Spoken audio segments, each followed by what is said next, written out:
live cast. Don't forget, if you're interested in catching up on all things remote, remoteaf.co, click the community button, join us there in our Discord community. Yeah, there are a lot of people there talking about remote, talking about agile, like-minded people. We'd love to have you. But let's get back to what we're here for today. We've got a fantastic guest today. Josh Kerievsky, it is an absolute pleasure to have you on at Talking Remote. How are you today? I'm great, Tony. Thank you so much for having me. It's a pleasure to be here. Oh, it's wonderful to have you again, and we've had the pleasure of chatting and casting and talking and etc. on numerous occasions. So it's great to have you in a live sort of format today. But I know you well, just in case that we've got some people who've just been piqued in their interest. I'm sure there's lots of people who know who you are, but just quick little intro of yourself for us. Yeah, my name's Joshua Kerievsky, and I'm the CEO of Industrial Logic. We're a small consultancy that been around for about 27 years, and we're pretty squarely focused in the area of software development, helping companies get a lot better at it. We call that better software sooner. And I've been very deeply involved in the patterns community and then the agile community for many years now. And I just recently finished publishing a book that we may talk about a little bit today.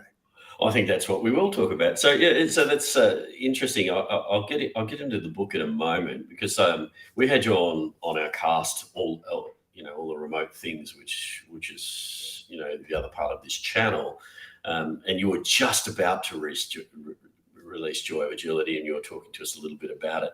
But since then, obviously, you've had your COVID baby, so to speak, and Exactly. released it into the world. So let's bite into Joy of Agility. Talk to me a little bit about what the book is actually about. Well, great. Yeah, I mean, I really, in theory, I should have written a book about Agile many, many years ago, but I've always been puzzling, scratching my head about agility and Agile and what is this thing? Where's it going? And so I really didn't want to just publish a Me Too book I wrote another book like a million others people have written about Agile, right? I wanted to do something that was going to help maybe help us get centered a little bit more on what agility itself is. And mostly I'd say, Tony, that I've learned a lot over so many years. And one thing I've learned is that agility applies to many things in life, right? It's not just specific to software development. You played tennis. You know how important it is to be agile on a tennis court, right? And that's just one example from the sporting world. But of course, how do you deal with like a healthcare situation where maybe it's a family member or yourself who needs to navigate some difficult obstacles? How can you be agile in a situation like that? So I've taken the chance of sort of saying, I want to go broad and I want to define agility and explain agility for a very broad spectrum of people. That is anyone that wants to be agile in any field, any human endeavor, because I love agility so much. I wanted to express that and give that joy to other people. Yeah, I looked at the book and I was talking to you off air about it as well. And it's an interesting thing because the way you've written this book, and that's why I'm picking up on it, because you said you wanted to share it. So, you have other books and they were very much in that industrial kind of method, which is what they were for.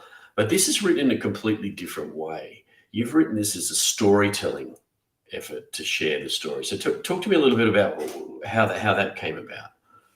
Well, so I'm basically running my own company now for about 27 years. Did not get a business degree, and so pretty much knew from the beginning that I knew nothing about how to run a company. So early on, I knew I had to read some great books on certain aspects of running a company. One of those things is marketing. I know very little about marketing.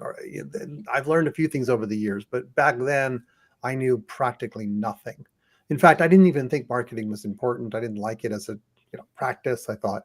But I picked up a book called Selling the Invisible by a guy named Harry Beckwith. And that book, it's a classic in terms of marketing, right? It's an absolute classic. It's also completely told through stories. It's all stories. It's stories with a punchline. And those stories are sticky. They stick to your brain. They're really excellent stories that just you remember them. In fact, I'd go further. Not only do you remember them, some of those stories are so well told that they get you thinking and acting like right away. I've had to put the book down and go, oh, he just described my problem and now he's giving me a solution. I'm going to go do that right now. So I found that book was inspirational. It was actionable and just phenomenal. I mean, it's an incredible book. So when I started writing this book, I said to myself, I want to write a bunch of stories like Harry Beckwith did. I just want to write them about agility, and that's how those stories came together. Brilliant. Somebody obviously knows that, and I think we both know this particular gentleman ourselves, Mr. Yes. Michael.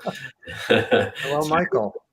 he was very happy with Harry Beckwith. So yeah, we'll make sure we put that in the show notes as well, so people can access that particular book as well. Mhm. So interestingly, as you said, you've gone through that process, and what I really like about it is it's like a collection of actual real world stories. It's not just a story where you're telling the story of agility and the story of agile. You're actually interweaving your actual real stories.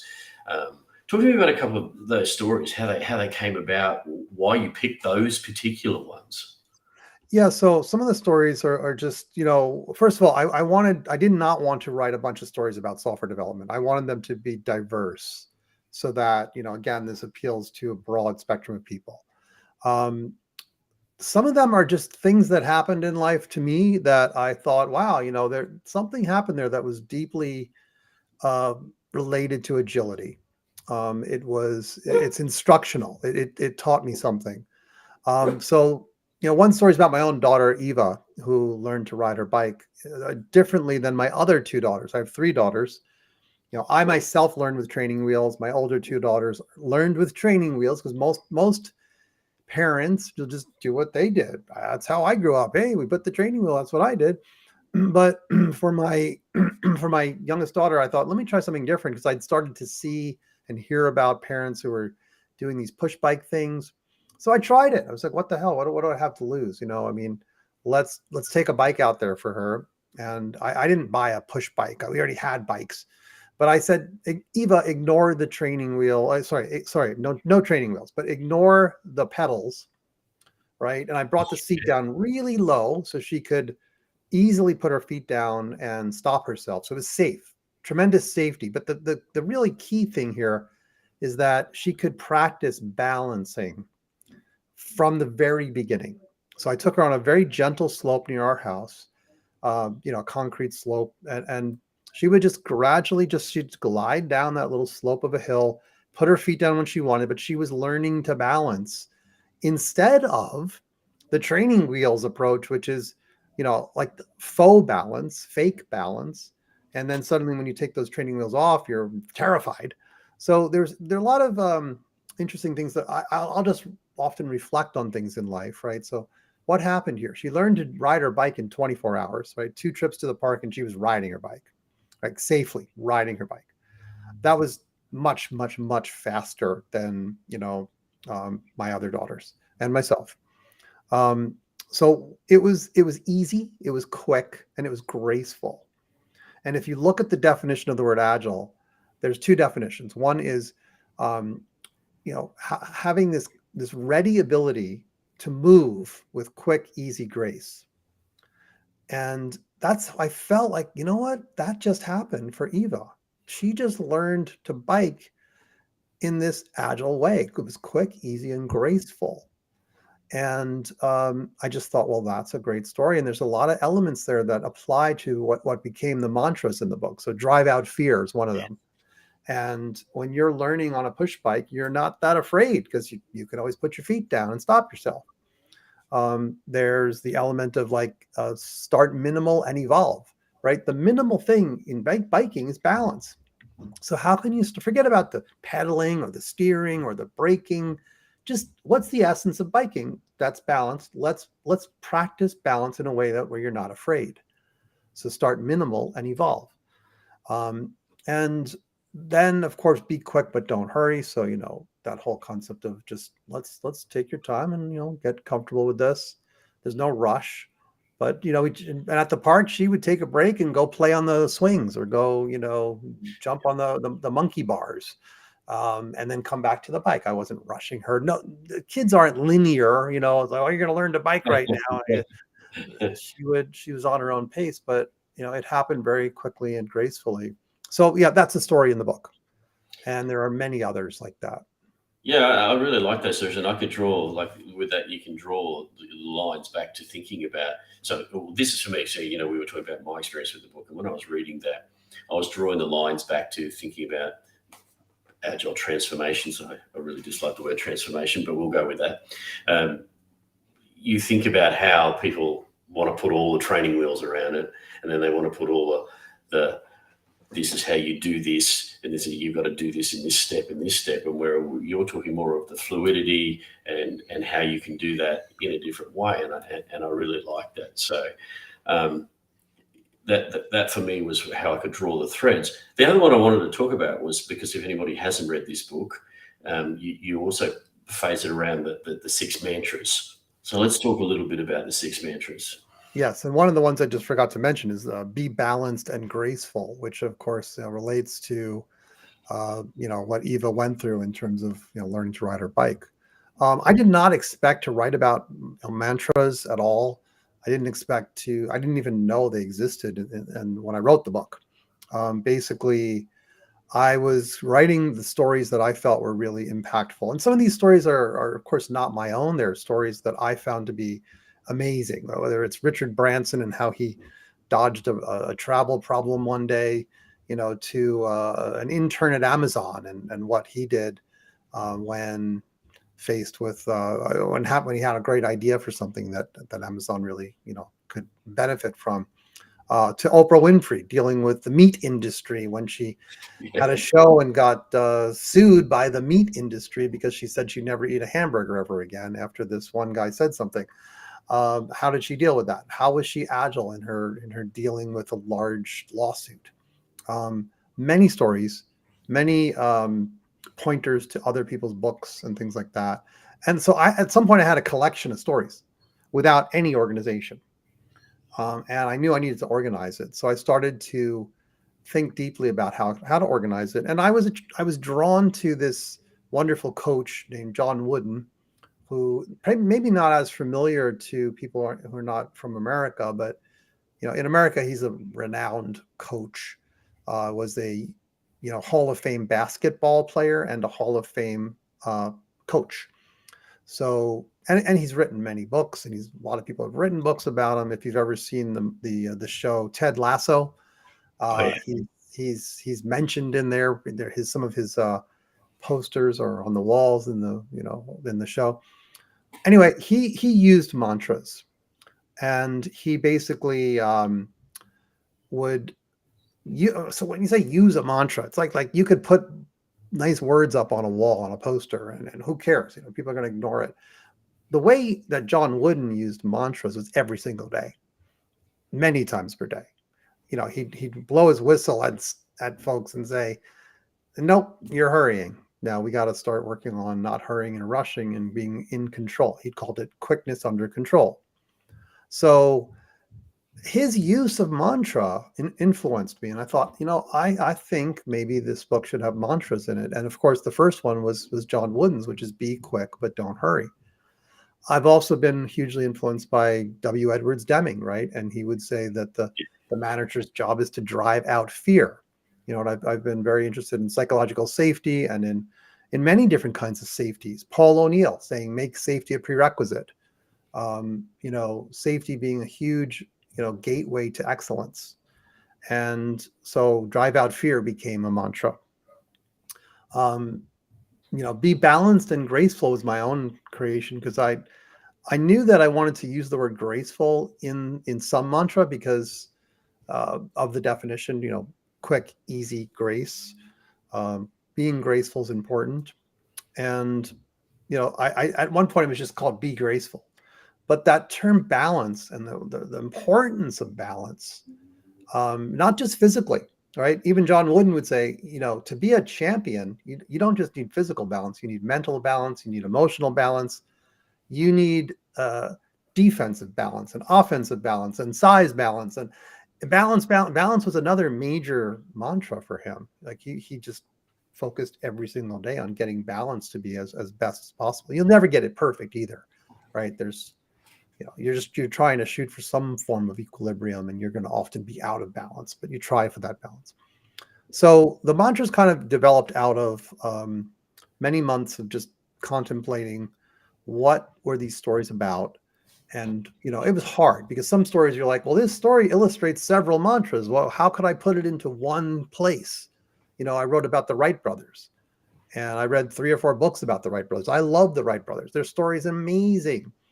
And like, where does that story go? And that was really hard, but it ended up in the mantra called be readily resourceful, right? So the other definition of agile is to be quick, adaptive, and resourceful, right? So it's you have a character that's quick, adaptive, and resourceful. That's the second definition of agile. And being resourceful is very important to being agile, right? If you're not resourceful, you're stuck, you're resenting your position, you're not solving any problems. So this readily resourceful, meaning I am readily resourceful. I'm resourceful at the drop of a dime. It's not like there's a hesitation there. So the mantra is sort of developed. Then there's one called Start Minimal and Evolve, which I mentioned earlier. So I think I might have missed one. So so then the last one I didn't mention is be poised to adapt. Yeah.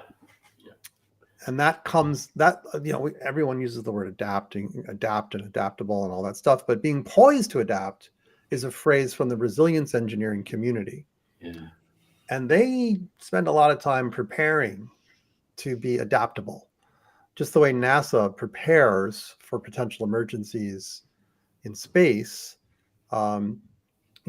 When you're poised to adapt, you are ready. You're actually in a state of balance and ready for whatever's going to come your way. So, yeah. It was interesting when I was reading those mantras, and I was and looking at. And by the way, the last one really rings home with me. I love that poise to adapt, because I think one of the misnomers of agility or agile that's been propagated over many years is that you just go, right? There is still that modicum of you do actually have to plan to allow you to get those results, right? It's just we do it in a shorter, sharper increments or in a different way, and it's not these big long time. You do have to have that pause to stop and go, okay, now we're going to do X, right? And people ignore that. Right. So, exactly. Yeah. I mean, it's being aware of what's going on in the world, or you're with your competitors or whatever, so that you can be prepared to adapt when needed. Yeah, and I think that it goes into that cycle, obviously, that we all know so well. The other thing that I noticed when I was reading through this, and obviously I've talked and read and etc. with yourself over the many periods of time, and you were well invested in modern agile, and I can see, and I always wanted to ask the question once I read it, but I haven't had the chance, is how much did your modern agile play into this book and your themes? Because I can see, psychological safety. I can see that safety element flowing through some of the mantras. So that was the question I was really looking forward to asking you today. Yeah, I mean, modern agile has these 4 principles. And so if you're not familiar, it's modernagile.org defines them. It's very focused on, services and products for that. That's really the typical thing that it looks at. So when it says make people awesome, that's a principle in modern agile. That's very much it's inspired by Kathy Sierra, who wrote a book called Badass: Making Users Awesome, which is very software centric. It's very focused on like creating products or services that empower people to do incredible things. You're literally empowering them. You're making them awesome with some tool, some service, something. Make people awesome was beyond making users awesome. It was like let's let's aim for that with our colleagues, our stakeholders, our shareholders, our customers, of course, and everyone else in the ecosystem. But it was very focused on services and products, whereas Joy of Agility really went a little bit deeper into the meaning of agility itself. What does it mean? What does it not mean? And that's something I really cared about doing, because I just, again, it came down to wanting to share that joy of that kind of mindset and that way of being, which, no one's an expert at agility, but we can point to it and go, that would be amazing to be that agile. So it's very much, you could look at some of the principles in modern agile and apply them in ways that the book talks about, Joy of Agility, because certainly drive out fear and make safety a prerequisite are very similar. It's so they're colleagues, they're siblings, they're not competitors or anything like that. Yeah, I could see the connection points. That was the thing for me. And I thought to myself, and I haven't done it, but you could do a bit of an overlay and look at how that plays with that, and that plays with that, and then you've got a really interesting cocktail. Maybe I just gave you another book. We'll move on from that. The other part is the byline of the book. Interestingly enough, although I just want to pick up on the little story that we were talking about off air. If you look at Josh's book, it's got a rabbit on it, and we were talking about rabbits in Australia. We don't need to go there, but very fortuitous. This is the year of the rabbit, and you were talking about the agility of a rabbit. Yeah, so that's right. Yes, I've been recently learning more about rabbits, and we were talking about Australia and how the rabbit was introduced to the continent of Australia when there weren't any, and they started multiplying. It became a problem, and then they were almost eradicated, right? But then a few kind of escaped, and I guess in Queensland, where you live, they're prohibited. They're by law. You cannot have a rabbit, right? That's right. Well, I mean, I actually didn't even know they were going to put a rabbit on the front cover of my book. So, when I first started looking at the art, I was like, oh, okay, what is that?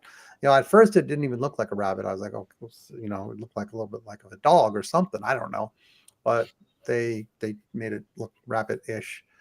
But rabbits have natural competitors, which is foxes, and they have to outfox the foxes. They have to literally outfox them. So they have to be fast. They have to be adaptable and change directions quickly. And they have to, hide from these foxes and all that. So they're literally on the Wikipedia page. If you read about it, they use the term agile to describe the bunny, the bunny rabbits. And yeah, it's just interesting. Nothing more than that. If you're like me and wondering why the rabbit, now you know. So, but the other byline there is that the book is called Joy of Agility, but it actually has a byline which is how to solve problems and succeed sooner.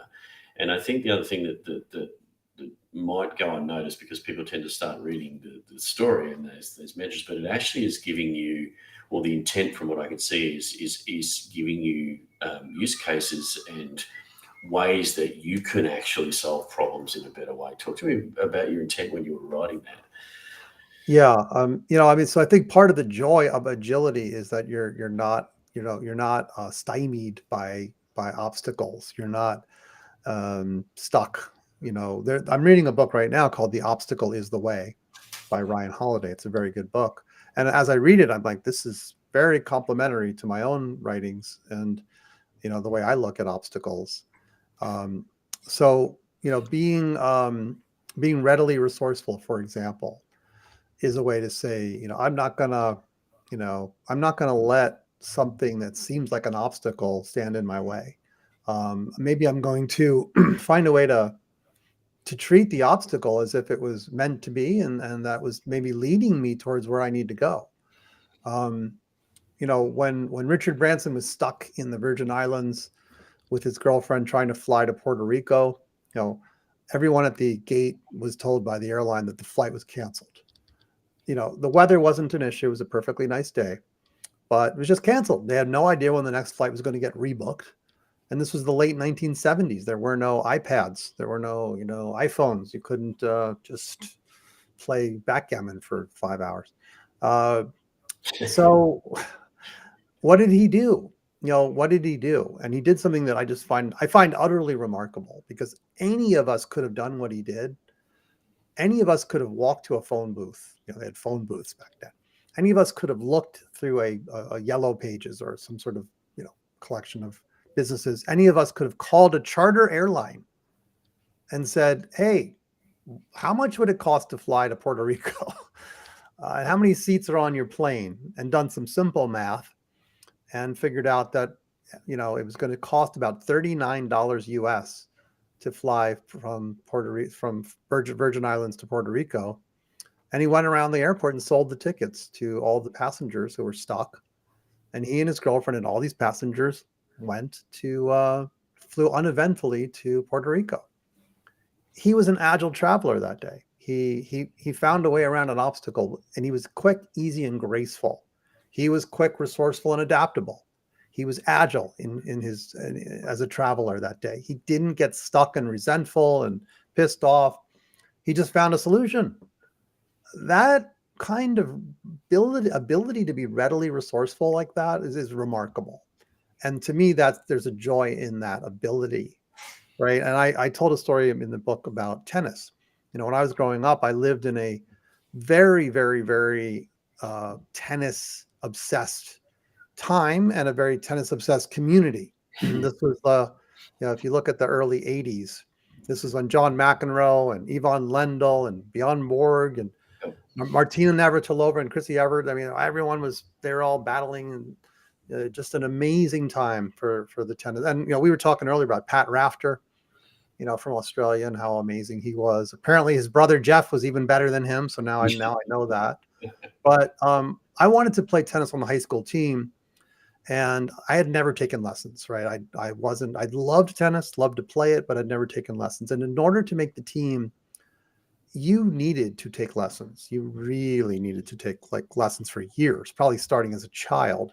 So even my ability to make that team was suspect. Some kids would go to summer camp, tennis camp all summer, and still not make the team. But my parents couldn't afford lessons. And so I didn't take lessons, and I played tennis, but never on the team.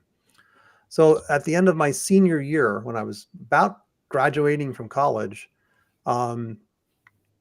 there was a friend that came over, and in the backyard, she said to me, thank you, Michael. Thanks for coming. She said to me, well, why didn't you just pay for the lessons yourself?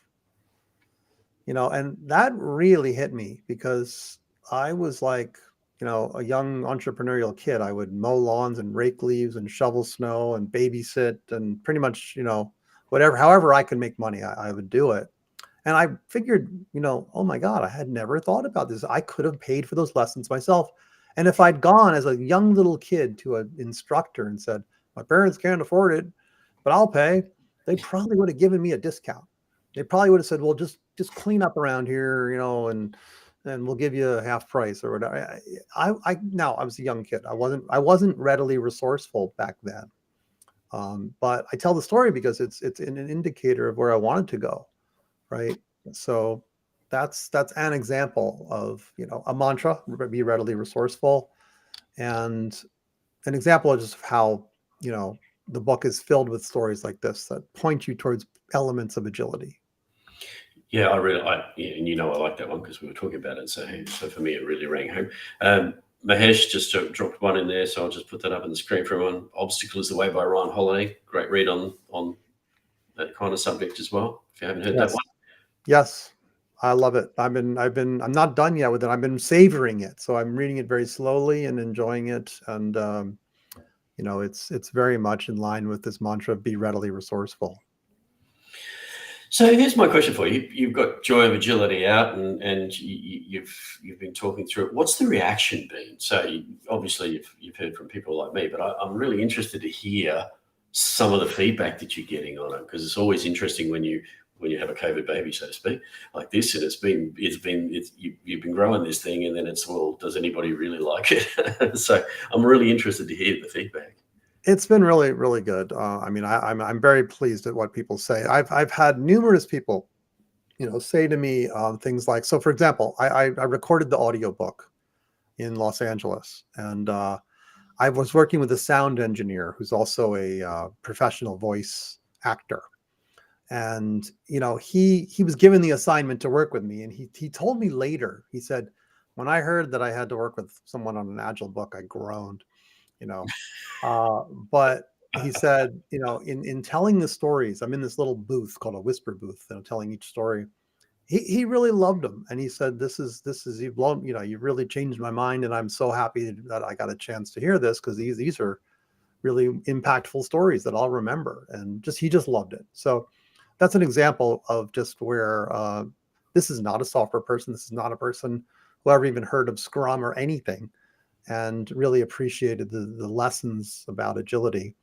Um, there was a woman on who left a testimonial about the book, and she's an accountant. And I was delighted to read her, feedback about the book, how much she enjoyed it, and thought that accountants ought to read this. So, that really was wonderful to read, because it's exactly what I want. Not that I'm discriminating against software people. Don't get me wrong, right? I mean, I want the software field, the agile industry people to read this book. But I'm also happy for it to get into the hands of folks that have never heard of this stuff and can benefit from it. Yeah, So, that's definitely part of having you on today. Is we want to spread that word, and I think, Josh, one of the things I really like about this, and I want to thank you for that, is that this book gives access, as you said, to non-agilists.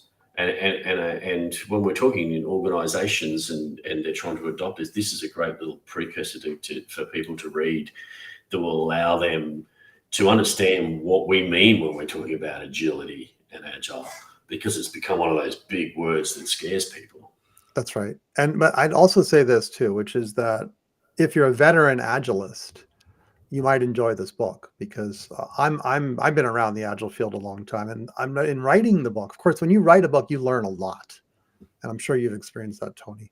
Yeah. It forces you to crystallize your thoughts. It forces you to get rid of things that aren't quite clear. And I learned a lot by writing this book, and these mantras guide me to this day. I mean, I didn't expect to write about them. They were not in any table of contents. They emerged out of writing the book. And today I think about, at least one or two mantras every day. They guide my actions and decisions. So even if you're an experienced agilist, you may actually enjoy, reading the book and learning from it. I'd absolutely concur. Without gilding the lily, as they say, I'm in my third decade of doing this agile thing, much like yourself. And I picked it up, and what I would say to people is I smiled while I was reading it, because there were things in there that just rang home for me, and there were some things in there that I didn't even think of. So from my point of view, it was a great thing to read, Josh. Oh, thank you. Thank you. Well, I still take tennis lessons, and my coach says things all the time, and I'm like, that's agility, what you're describing right there. I mean, and so I actually even sent a manuscript over to Chris Everett. I was able to get her assistant to pass it on. She was interested, so she read the book, because she uses the word agile sometimes when she's announcing on TV.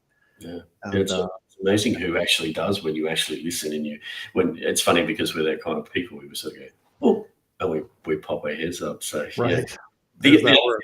thing that I might say to you about it that's interesting is that, like I said, I've been doing this a long time, and my children, who are teenagers now, they, for the longest time, they've always said, what do you really do?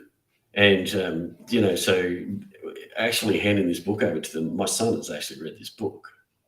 And he actually came back to me and said, I get it now. Now I understand what you're about. Oh, he read Joy of Agility. Yeah, so he read Joy of Oh, Agility. wow, that's terrific. So I was saving that to the very end to let you know that. So, Oh, wow, I love that. I mean, I'd love it if more kids read the book and got inspired by it, because there's so many inspiring stories in there. I mean, I shared some of the most inspiring stories I've ever encountered. There's the opening story about a guy that made shoes and how he started his business. And it's just kind of amazing how incredibly resourceful he was. So Yeah, that's well, now I can like see if my daughters will actually read it, because they're often like they're busy. Yeah. I don't think they've yet to like really read it. Like they might have read a couple chapters, but Yeah, yeah. You slip it across, and for anyone who's an agilist, whose kids, and I know many have gone, what do you really do? Try that. That might help. right. Look, we're right on the end of our time. It's been fantastic to have you. Thank you so much for coming in and talking to us today, Josh. It's been fantastic. How can people get in touch with you?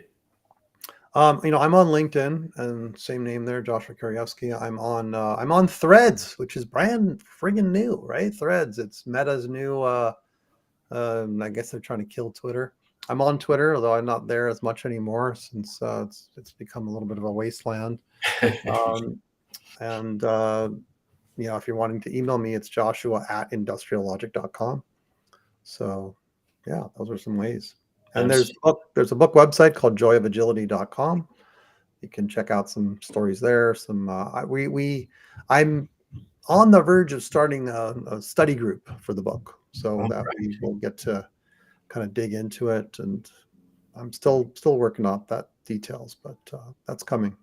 I'm sure many people would really be interested in that. Look, Josh, thank you again for being on at Talking Remote. If you've enjoyed this cast, you can watch it again, or you can send it to people, or you can share it, because it'll appear in our All the Remote Things live cast channel. Don't hesitate to go that on YouTube. Again, don't forget, we've got a great community going, remoteaf.co. Click on the community button, join us there. Lots to talk about agility, the joy of. And that's the end of our cast today. Thank you so much for joining us today at Talking Remote, Josh. Thanks for having me, Tony. It's been a pleasure.